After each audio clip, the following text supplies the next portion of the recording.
Hello, I'm Mark Nakagawa, West District Superintendent, and it is my joy and privilege to bring to you the devotional for Monday of Holy Week. I come to you from the sanctuary of Centenary United Methodist Church in Little Tokyo. I want to share with you a section of the gospel reading for today that comes to us from John 12, verses 1 to 11. The familiar story of Jesus dining with Lazarus, Mary, and Martha.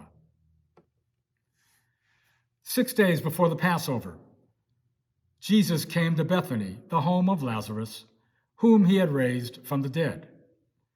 There they gave a dinner for him. Martha served, and Lazarus was one of those at the table with him. Mary took a pound of costly perfume made of pure nard, anointed Jesus' feet, and wiped them with her hair. The house was filled with the fragrance of the perfume. But Judas Iscariot, one of his disciples, the one who was about to betray him, said, "Why was this perfume not sold for 300 denarii and the money given to the poor?" He said this not because he cared about the poor, but because he was a thief. He kept the common purse and used to steal what was put into it. Jesus said, "Leave her alone. She bought it so that she might keep it for the day of my burial. You always have the poor with you, but you do not always have me." Like many of the stories in the Bible, this one is strange and almost unbelievable. Jesus is dining with Lazarus, Mary, and Martha, when Mary suddenly pulls out ointments and perfumes that are used to prepare a body for burial. Then Mary anoints Jesus' feet and wipes them with her hair. What kind of a party is this? They are supposedly celebrating Lazarus' recovery, but now Mary performs a death ritual on Jesus, the one who saved her brother. This is hardly a show of appreciation. There is something deep going on here. Mary is both appreciative and devout, but her actions also point to the somber future that awaits Jesus on his final trip to Jerusalem.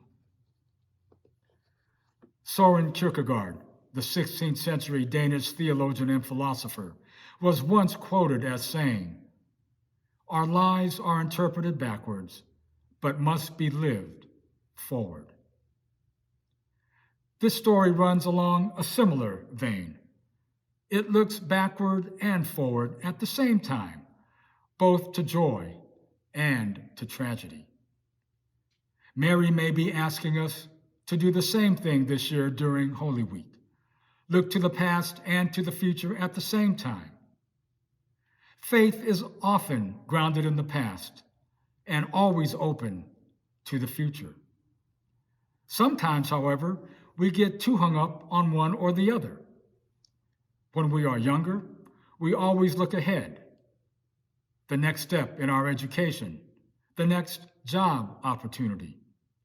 We get so fixated on the future that we don't pay attention to the present, much less giving any thought to the past.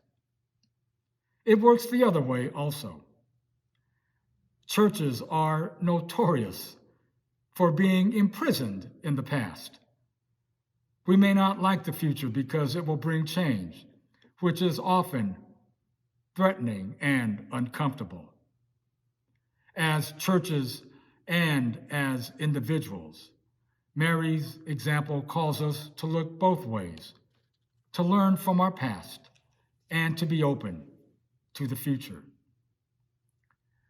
During this past year of global pandemic, I have taken this attitude to heart and have reflected on my time thus far in this earthly journey.